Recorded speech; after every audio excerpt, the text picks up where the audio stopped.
Hi, it's Richard Gladwell here from Sail World, here with Knut Frostad, CEO of Volvo Ocean Race. Knut, Volvo have just announced 2 stopovers from Auckland. What's the rationale behind that, please? Well, the rationale is not very complicated. I think for us it was more an obvious decision than people maybe will think, because I've said it quite a few times that I made it a personal mission to bring the race back to Auckland, and we took a strategic decision before the last event to reinforce our history and put more weight on the legacy of the event. And Auckland is an absolute integral part of our history.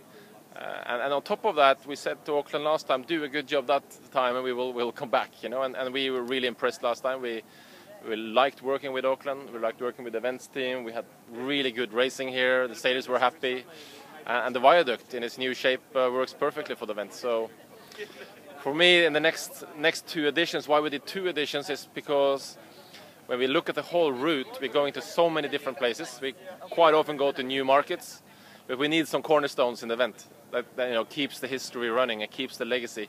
Some places where you can work on your boats, where you can have proper yachting and proper racing, and where people care about the sport. And Auckland is one of those places. So what's the distance of the race going to be on the new route? Is it going to be pretty much the same as last time?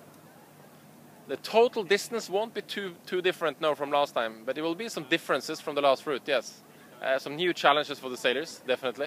And we have already announced that the first stopover is going to be in the northeast of Brazil, which is a big difference from previous races where we always had the first stopover in South Africa. So that's going to change the route quite a bit, and it's going to change the way the guys are sailing in the beginning of the race. So some new exciting news are coming up over the next weeks. You've had almost 1,000 applications for your media roles on board the boat. Yeah. How's that going to work? Well, that's an interesting one. I mean, obviously we've taken a new approach this time because although we had some fantastic media crew members in the last race, and I'm hoping that some of the best guys from the last race are going to continue, like Hamish Hooper, for example, from New Zealand, we have realized that to improve this even more, we need more journalistic skills and more independence, really, from the teams, because the guys are really there to document the race and document the stories. They're not really part of the sailing crew. They are really part of our team that tries to make programs and coverage globally. So the idea we have had is we have been convinced that there are people out there who are very good journalists and camera people who may also physically be capable of living on board the boats. That's a difficult combination. So out of the 850 applicants we have so far, I'm sure there's not too many who will make it through the needle high. And there's a lot of dreamers out there, but they obviously have to survive on the boat, which is some of the most limiting factors. So are those people going to be employed by Volvo or employed by the teams? It's going to be a combination between us and the teams. So it's not like last time. It was all up to the teams, and they selected them and picked them, and they just went through a sort of qualifying process with us. This time we are actually training them fully, and we're giving the team some options to choose from. So you've got 2 entries in the race so far. What's the level of interest been from teams that are potential entries? The level of interest has been very strong. I think what we're seeing is that the sponsorship market is tough, which we see in all sailing events today, which are sponsor driven. So it's going to be a tough challenge to get all the teams on the start line, but so far the one design concept we have is working well, and the reactions we have from the market is very good. We will see over the 4 or 5 next months, how things are going, because we have quite a lot in the pipeline that is just about making it. But all in all, we have more time this time. So looking back 3 years ago, we only had 1 boat at this time 3 years ago, 6 months after the finish. So we are on good track, I think. And how is the concept of the boats running for 2 races with the same boat? How's that working with sponsors and budgets and all that sort of thing? Well, it does have a dramatic effect on the budget, because if you use the same boat for 2 events, you obviously amortize the boats over 2 editions. I think that there's a lot of effects out of the new boat concept we have, which are not the obvious ones for the sailing world. The sailing world tend to discuss a lot about whether they like one design or open class racing, which is not really what our decision was about. Our decision was about making the race more accessible and lower the entry barrier for sponsors and teams, meaning lower costs, you can enter later, you have more time for funding, less risk, and also lower running cost. And the running cost is one of the more important parts.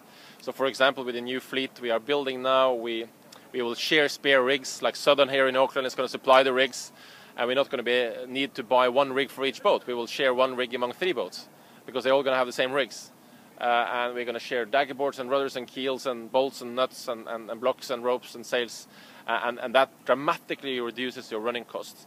And as well, we're going to share also the services of the boats and the maintenance of the boats. So there's a big change in the event to adapt to the world we're living in, really. And that's what it really is about. And then we want to get through this difficult time and manage to grow the fleet, and then we will see what the future brings. Volvo Ocean Race has always been one of the leaders in terms of digital sailing technology and sailing. Yeah. What's the plan for this coming race in terms of something new that we haven't seen before, and the developments that are going to come down the track? On the communication side? Yes. Well, we have a lot of things coming up actually on the television and communication side, because one thing we have done this time, which we have never been able to do before, is that before we had to retrofit television equipment on the boats. And the sailors designed their own boats, built their own boats from a racing rule, and then we came with the television equipment. Now we have actually built the boat around television instead. So we have worked with the TV producers. We said, where did you want to have your camera? Where did you want to have the microphone? And why didn't the microphone work last time? Well, because it was all underwater all the time. So then we had to change and design the boat so it works around the microphone. So I think you will find that the television from the boat and the video from the boat will be a lot better. And what we have worked hardest on now is sound, because sound is a difficult thing in the wind and in the water. And on top of that, all the boats will be wireless. So all the communication on the board the boats will be wireless. So the guys will be able to send messages and blogs and whatever with any device they want on board. They can be anywhere on the boat. They can send video. They can send still pictures without connecting anywhere. And connections was a big problem in these boats because they're so wet.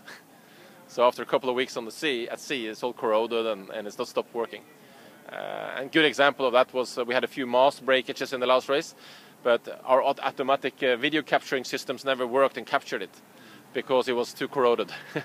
So when they pushed the button was stuck, you know. So we will make big improvements. I mean, technology drives some of it, but I think the people side and how we work with these guys on board the boat is going to document what happens.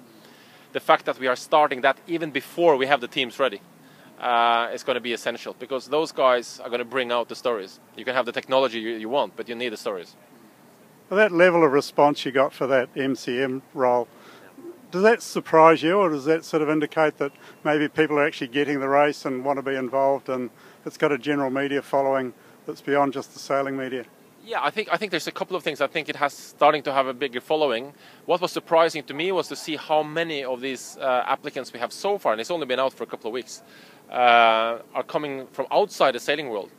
So people who come from snowboard and skiing and bicycling, and there's more today. To be a cameraman today, it's not very difficult. I mean, you need an iPhone, or you need a GoPro camera and a microphone. But we have some really high quality journalists who are supplied. I mean, people who have amazing experience, from war correspondence to sport coverage. We have quite a few journalists from here in New Zealand actually who have applied, who have really strong journalistic backgrounds. And the question we need to find out is if they're fit enough to do the job, because it's not just any job to be out there and survive for 30 days in a washing machine that's going very fast. Okay, well, thank you very much and all the best. My pleasure. Great. Nice to talk to you.